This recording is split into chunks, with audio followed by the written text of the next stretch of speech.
Hi everyone, welcome to the channel. Welcome. It is good to have you. I always appreciate your stopping by. Thank you. Today is Friday. I am in Jamaica. It is a beautiful day. It is 11:45 in the AM. Yes, you know what today is?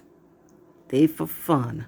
All right, so I'm just gonna wrap up at the elderly care home where I do my hours, and then I'm gonna sing Thank God It's Friday. Yes, an afternoon of meeting up with friends, having a beer, having some street food. Yes, it's Friday. Earlier this week, some persons engaged me in a conversation on the use of sex toys by Christians. So I said, I really don't know. I would have to consult Google to hear other person's opinion and to have biblical reference for this subject matter. Because really, for fact, I didn't want to be talking just from the top of my head. Having consulted Google, done my research, then I came to the understanding that the Bible is rather silent on sex toys. And most of what is there, persons are just giving their personal opinion. And some reference in Corinthians 7 where Paul was entreating the Christians. But it was Paul who was saying, do not stay away from your wife or husband. Couples should satisfy each other sexually and all of that.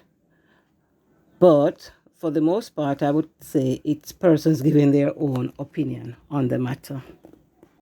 So I went back to them yesterday, having discussed this matter, even in class, yes, to get other person's opinion. So yesterday, I went back to them because they're all at one place at work, so we could have had the discussion. And it was such an interesting discussion. I enjoyed it. There's some thunder happening. We're having a thunderstorm here. We're having some unstable weather. It's the hurricane season, so you'll probably hear some thundering in the background. Excuse me for that, all right? Okay, that's nature at work. In response to the question, I had put forward another question as to whether just having a sex toy that was physically manipulated, whether it was different from my husband having a penile implant because of an erectile dysfunction. And so my question changed the direction of the conversation entirely because the persons who had engaged me has not considered penile implants. And I have to say to them, well, for me to be able to to speak for or against, then I will have to know how the church or Christianity views erectile dysfunction and penile implant.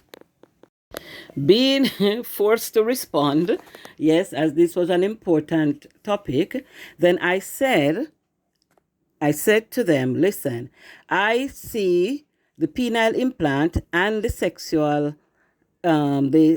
toys as one and the same.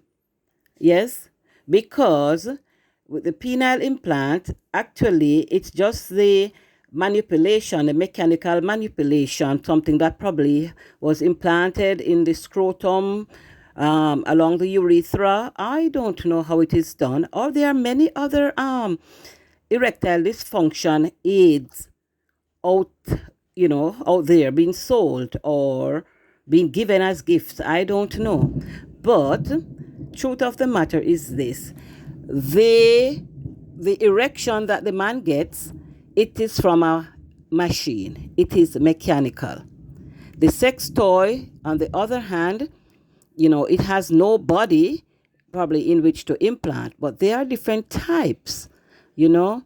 So I think they are just the same. So if you say, or if I say the use of a dildo is wrong, immoral, or I don't know which other word to use to describe it, then it's going to be the same thing with my husband who has an erectile dysfunction.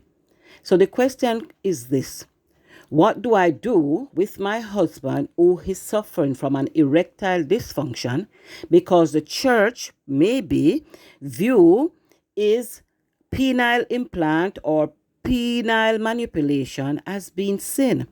What are we supposed to do? So I am asking the question, and the persons are looking at me as though, they have seen some ghost. They have become hashed. I pretended not to see the look that they were giving me and went on to suggest that whether it's one or the other, whether it's for male or for female, they both carry, or whatever toys they're using carries the same weight. Yes, as far as Christian immorality is concerned. But then I said to them, all right, Paul says it is better to marry than to burn. Was he really suggesting that persons should use sexual aid to prevent them from burning sexually?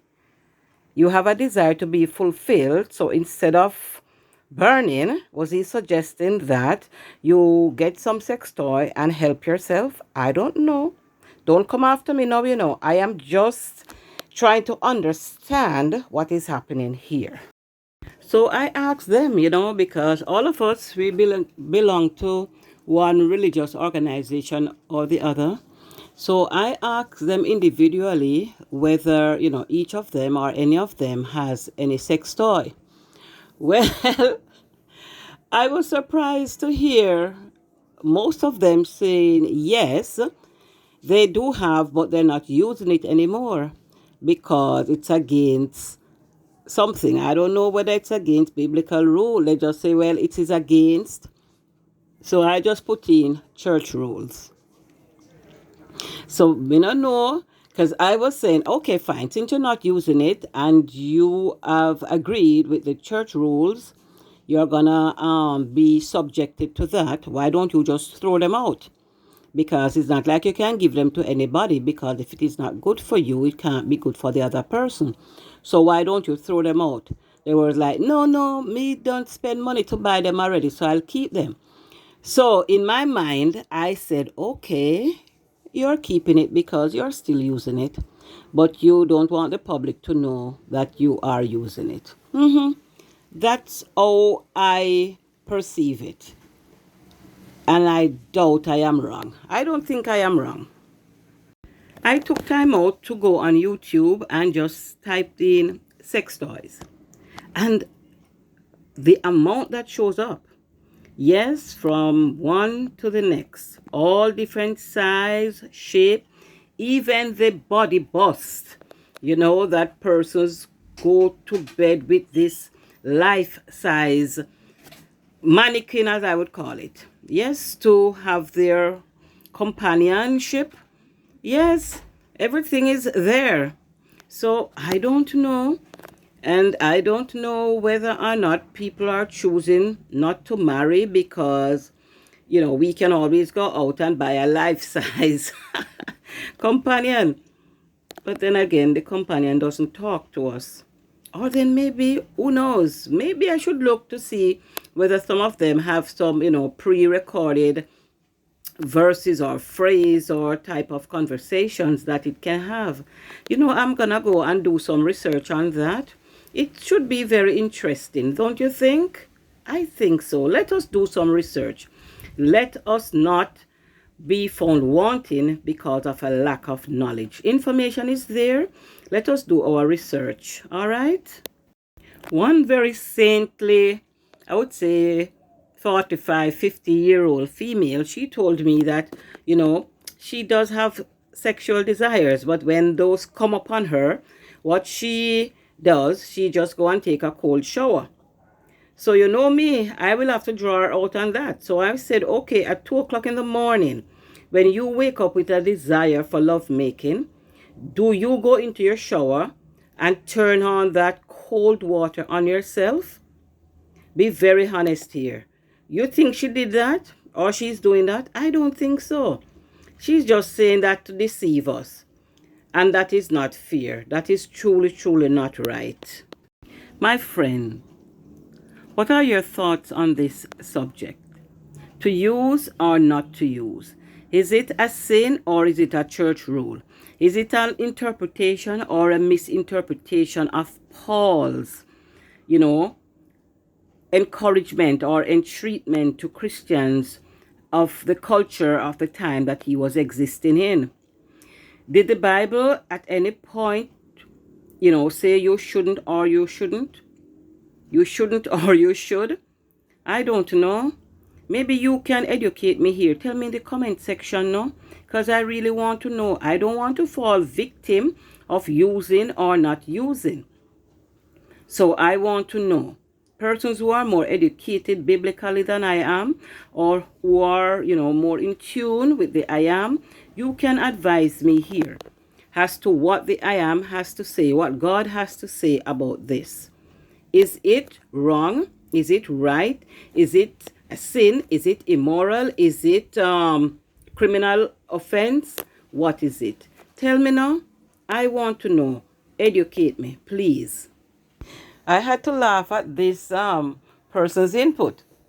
The person asks whether or not fornication can be done by one person or is it a partnership. So I said, well, it's a partnership. So they asked, okay, so what if I consider my sex toy my partner? How will we discuss this? How am I to look at this? Am I fornicating with my sex toy? I don't know. I really need some clarification on this, I am laughing, but it is a very serious matter. Because if to fornicate, the Bible did speak of that. We have some guidelines as to that.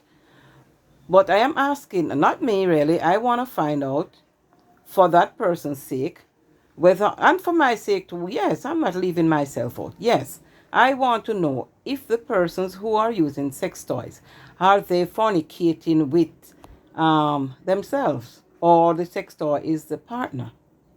Then, if it is agreed that the couple, married person's gonna, incorporate, these sex toys in their lovemaking activities, should I understand that at some point the man or the woman is fornicating during the lovemaking process? Me no know. This is a very big topic. And each of us, and there are 6 of us here, each of us have something different to contribute. It is getting near to the time that my duty ends. Yeah, because we have been sitting here a while just discussing this topic. I don't know where it's gonna end. I am gonna leave them here to finish this discussion. I have nothing more to offer more than to say, well, okay, we have to do some more research. My friends, I thank you for spending this time with me to listen to, another video and to share my thought process. I'm happy you are able to spend the time with me. Have a very good weekend. My name is June, sending love, as always, a lot of love from Jamaica. Stay safe, stay focused, stay on your path. Always remember that God is a loving Father and that He takes care of His own. All right, until the next video, be blessed, and be blessed. I'm asking you to take action. Subscribe to the channel, leave me a comment, give me a thumbs up here and there, share the video. Yes, subscribe, please subscribe. I need your subscription. 1,000 subscription is very good. 4,000 watch hour, that's our focus, that's our aim. And then we can be very good together. Yes, so continue watching the video, continue sharing. Ask your friends and family to subscribe to the channel. Thank you again.